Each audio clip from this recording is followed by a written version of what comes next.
Bonjour, bienvenue dans ma cuisine aujourd'hui. Alors je vous propose un plat aux couleurs indiennes. En fait je me suis inspirée d'un plat traditionnel qu'on appelle le dal. En fait le dal ça qualifie un plat, un ragoût à base de céréales et d'épices. Et donc là vraiment j'ai voulu trouver une version très simplifiée justement parce que je trouve que c'est un plat bon marché, facile à préparer, où on a besoin de céréales et de quelques légumes de saison, des épices et c'est tout.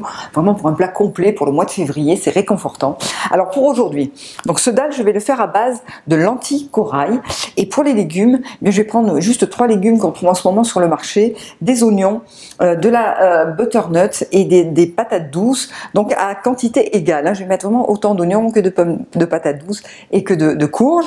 Pour l'assaisonnement, je vais prendre un petit peu de concentré de tomate, de la pâte de curry. Donc moi j'adore cette pâte de curry parce qu'elle est bien épicée, elle est assez forte. Donc à vous de choisir la pâte ou la poudre de curry que vous préférez.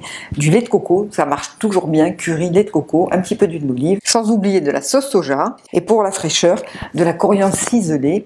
Vous allez voir, c'est très simple et très bon. Alors c'est parti. On va commencer par peler et couper en petits cubes les patates douces et le butternut, parce qu'en fait je vais les faire cuire au four. Pour le butternut, n'oubliez pas avant de le peler, de le découper en tranches fines, c'est plus facile à peler, puisque la peau est quand même assez dure. Voilà, donc je vais faire des cubes plutôt petits, comme ça ils vont cuire plus vite au four. Et puis là, donc je vais les mettre au four avec un petit filet d'huile d'olive. Je vais mettre ni sel ni poivre, parce qu'ils vont être bien assaisonnés après. Et je vais les faire cuire à peu près une vingtaine de minutes dans un four assez chaud pour qu'ils puissent rôtir. Comme ça va me laisser le temps de cuire les lentilles dans une sauteuse, donc avec un petit peu d'huile d'olive. Je vais y mettre d'abord les oignons émincés comme ça en fines lamelles, et puis je vais assaisonner tout de suite avec la pâte de curry, parce que cette pâte de curry, quand on va la chauffer avec l'huile d'olive, elle va prendre toute sa force. Voilà, donc ensuite je vais mettre aussi la sauce soja, la sauce tamari que j'aime bien, le concentré de tomate aussi, qui va apporter un peu d'acidité au plat. Et puis une fois que j'ai rincé mes lentilles corail, eh bien je vais les rajouter. Voilà, c'est tout simple.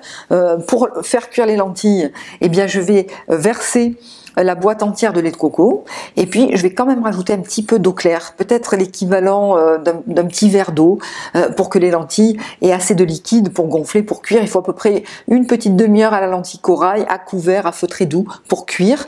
Et vous contrôlez, goûtez les lentilles si vous n'avez pas l'habitude de cuire les lentilles corail, et vous allez voir qu'en même temps les légumes seront parfaits, rôtis au four, donc je vous dis une trentaine de minutes. Vous devez obtenir voilà ce résultat là, c'est comme un risotto, même avec un petit peu plus liquide. Vous mélangez avec les légumes et voilà, c'est prêt.